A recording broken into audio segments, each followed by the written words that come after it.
مری میں شدید برف باری کے بعد سڑکوں پر درخت اور بجلی کے کھمبے گرے ہوئے ہیں اور لوگ جگہ جگہ کھڑی گاڑیوں کے شیشوں پر دستک دے کر ان کی خیریت پوچھنے کی کوشش کر رہے ہیں، اور جب جواب نہیں ملتا پھر گاڑیوں کو کھول کر اندر موجود افراد کو طبی امداد دینے کی کوشش کی جا رہی ہے۔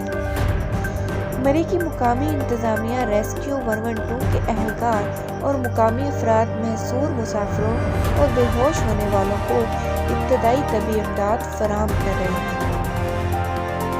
خیال رہے کہ اس وقت مری میں شدید برف باری کی وجہ سے سیاح ٹریفک میں محصور ہیں، جبکہ گاڑیوں میں طویل وقت تک بیٹھے رہنے، شیشوں کو بند کرنے اور ہیٹر آن ہونے کی وجہ سے بہت سے سیاحوں کے بے ہوش ہو جانے کی اطلاعات بھی ہیں۔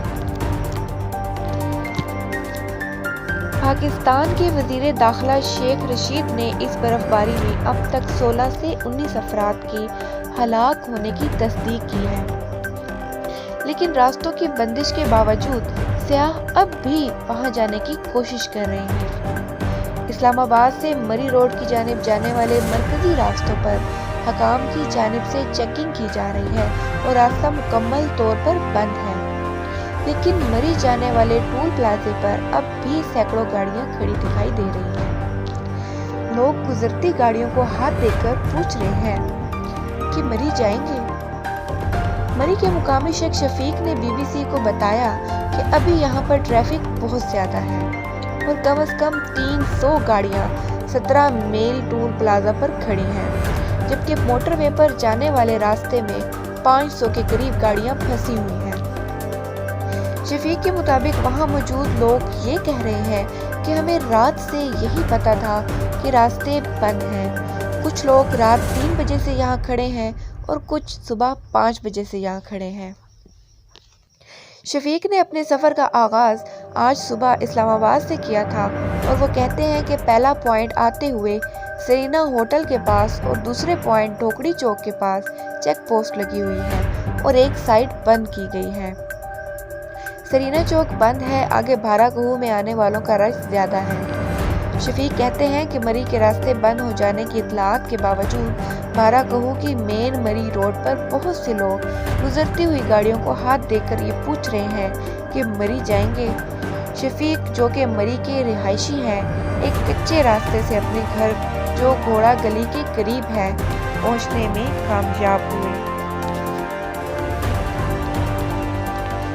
BBC کی نامہ نگار سحر بلوچ سے گفتگو میں ثانیہ داؤد نے بتایا کہ وہ اپنے خاوند اور بچوں کے ساتھ جمعے کی شب مری کے لیے روانہ ہوئی تھی۔ انہوں نے بتایا کہ اس وقت صورتحال بدتر ہوتی جا رہی ہے۔ ان کا کہنا ہے کہ ہم لوگ اس وقت جھیگا چوک سے 200 میٹر کے فاصلے پر ہیں اور یہاں واش روم کے لیے لائنز لگی ہوئی ہیں اور سڑک پر دور دور تک صرف گاڑیاں پھنسی ہوئی نظر آ رہی ہیں۔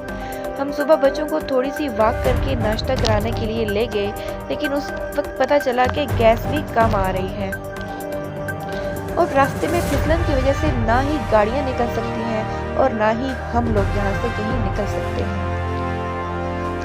ریحان عباسی جو کہ جمعے کی شب اپنے آبائی علاقے بیروٹ جا رہے تھے، ان کا کہنا ہے کہ وہ کل شام 6 بجے سے برف میں پھنسے ہوئے ہیں۔ ان کا کہنا ہے کہ میں ابھی تک برف میں پھنسا ہوا ہوں۔ لوگوں کی گاڑیوں میں ایندھن ختم ہو چکا ہے، انتہائی سردی ہے۔ میں نے اپنی گاڑی میں اس طرح وقت گزارا ہے جیسے بس یہ سمجھ لیں کہ میں برف کی قبر میں دھنسا ہوا ہوں۔ قسمت تھی کہ بچ گیا ہوں۔ مری کے رہائشی مہتاب عباسی کہتے ہیں کہ میں نے اپنی پوری زندگی میں برف باری کے دوران ایسی صورتحال نہیں دیکھی۔ انہوں نے بتایا کہ اس وقت وہ سنی بینک میں مرکزی شاہراہ پر موجود ہیں، جبکہ ان کی گاڑی گزشتہ روز سے گلڈنہ سے 2 کلومیٹر پیچھے پھنسی ہوئی ہے۔ انہوں نے بتایا کہ وہ گزشتہ روز صبح 11:30 بجے باڑیاں سے نکلے تو اس وقت برف باری شروع ہو چکی تھی۔ جمعے کے دن دوپہر 12 بجے برف باری کا آغاز ہوا۔ میں ٹریفک میں پھنس گیا تو گلڈنہ سے 2 کلومیٹر پیچھے ہی گاڑی سے اترا اور پیدل چلنے لگا۔ برف باری کا سلسلہ صبح 6 بجے کے بعد تھم گیا ہے اور اب ہلکی ہلکی دھوپ نکل آئی ہے۔ مہتاب نے بتایا کہ رات کو تو انتظامیہ کہیں دکھائی نہیں دے رہی تھی، لیکن اب امدادی اداروں کے اہلکار پیدل جا کر گاڑیوں میں محسوس سیاحوں کی مدد کی کوشش کر رہے ہیں۔ مہتاب کہتے ہیں کہ مرکزی علاقوں میں ہوٹل تو کھل گئے ہیں، لیکن شدید ٹریفک کی وجہ سے سیاح ایسی جگہوں پر ہیں جہاں سے ان کے لیے یہاں تک پہنچنا مشکل ہے۔ انہوں نے بتایا ہے کہ اس وقت مشینری کو آگے پیچھے لے جانے میں بھی مشکلات دکھائی دے رہی ہیں۔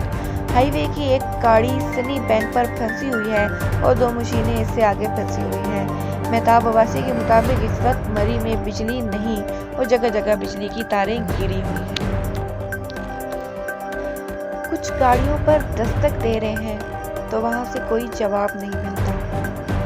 امدادی سرگرمیوں میں شریک ایک مقامی شخص نے BBC کی نامہ نگار فرحت جاوید کو بتایا کہ مقامی لوگوں نے اپنے گھروں میں سیاحوں کو جگہ دی ہے، جبکہ ہوٹلوں میں بھی لوگوں کی رہائش دی جا رہی ہے۔ اس کے علاوہ دختران اسلام نامی اکیڈمی میں بھی سیاحوں کو رہائش دی گئی ہے۔ رات کو انتظامیہ کا فوکس مرکزی سیاحتی مقام پر رہا۔ گلڈنا کا زیادہ علاقہ جنگل میں ہے۔ انتظامیہ صبح وہاں پہنچی، میں خود وہیں موجود ہوں۔ رضاکارانہ طور پر مقامی لوگ انتظامیہ کے ساتھ مل کر کام سے مدد کر رہے ہیں۔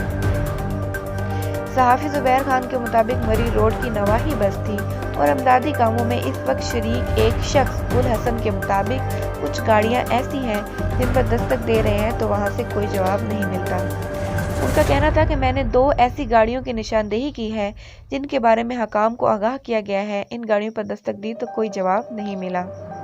امدادی کاموں میں شریک اور ایک شخص محمد محسن کا کہنا ہے کہ ہمیں تو لگتا ہے کہ جو صورتحال بتائی جا رہی ہے حقیقت اس سے زیادہ بری ہو چکی ہے۔ ان کا کہنا تھا کہ صبح سے امدادی کارکن مصروف عمل ہیں اور مقامی لوگ بھی مصروف ہیں، مگر ہمارے خیال میں یہ سرگرمیاں بہت کم ہیں۔ ہمیں امدادی سرگرمیوں میں انتہائی تیزی پیدا کرنا ہوگی۔ پہلی بار سن رہے ہیں کہ مری میں اتنے لوگ ہلاک ہو گئے ہیں۔ مری میں ایک ہوٹل کے مالک کاظم عباسی نے BBC کو بتایا کہ انہوں نے گزشتہ روز 10 خاندانوں کو رہائش فراہم کی، لیکن صبح روکے جانے کے باوجود وہ ہوٹل سے چلے گئے۔ وہ کہتے ہیں کہ شام 5 بجے برف باری کا پھر سے آغاز ہو جائے گا، جبکہ 5 فٹ تک برف پہلے ہی پڑ چکی ہے اور جو مسافت پیدل 10 منٹ کی تھی اب وہ 2 گھنٹے کی ہو چکی ہے اور گاڑی چلنے کا تو سوال ہی نہیں۔ پہلے سے معلوم تھا کہ شدید برف باری ہوگی اور ہم نے اپنے سوشل میڈیا پیجز پر سیاحوں سے اپیل بھی کی تھی کہ اگر مری آنا بھی ہے تو اتوار یا پیر کو آئیں، لیکن اس وقت بھی ہم سن رہے ہیں کہ ٹول پلازا سے لوگ پیدل مری کی جانب جانے کی کوشش کر رہے ہیں۔ امدادی سرگرمیوں کے حوالے سے بات کرتے ہوئے کاظم کہتے ہیں کہ ایک ہی حل ہے کہ جو بھی ادارے کام کر رہے ہیں وہ بیلچہ بردار فورس کو لے کر آئیں۔ کاظم کے مطابق ماضی میں جب بھی مری میں برف باری ہوئی تو تحصیل میونسپل کمیٹی کی بیلچہ بردار فورس ہوتی تھی۔ شہر ان بیلچہ بردار فورسز کے اہلکاروں کی جانب سے کلیئر ہوتا تھا اور ان کے ساتھ ہائی وے والے کام کرتے تھے۔ کاظم کہتے ہیں کہ یہاں 3 سال پہلے بھی ایسی صورتحال پیدا ہوئی تھی، لیکن مری میں ایک بھی جان کا نقصان نہیں ہوا تھا اور اس کی وجہ اداروں کی جانب سے وقت سے پہلے موسم کا مقابلہ کرنے کے لیے منصوبہ بندی تھی۔ جب بھی مری میں برف باری ہوتی ہے، چیگا گلی، مال روڈ، GPO چوک، گلڈنا، کارٹ روڈ، سنی بینک سے بس سٹینڈ جاتا ہے، یہاں کی اپنی مشین ہوتی تھی، لیکن اس بار پہلے سے منصوبہ بندی دکھائی نہیں دی اور پہلی بار یہ سن رہے ہیں کہ مری میں اتنے لوگ ہلاک ہو گئے ہیں۔ جی دوستو، آج کی ہماری ویڈیو آپ کو آگاہ کرنے کے لیے تھی کہ مری میں کیا حالات چل رہے ہیں۔ ہماری مزید ویڈیوز کے لیے ہمارے چینل دا ریسرچر سے جڑے رہیں اور اگر آپ ہمارے چینل پر نئے ہیں تو پلیز سبسکرائب کر دیں اور ساتھ نظر آنے والے بیل آئیکن پہ بھی پریس کر دیں تاکہ ہماری ہر نئی آنے والی ویڈیو آپ تک بآسانی پہنچ سکے۔ تب تک کے لیے اپنا خیال رکھیے گا۔ اللہ حافظ۔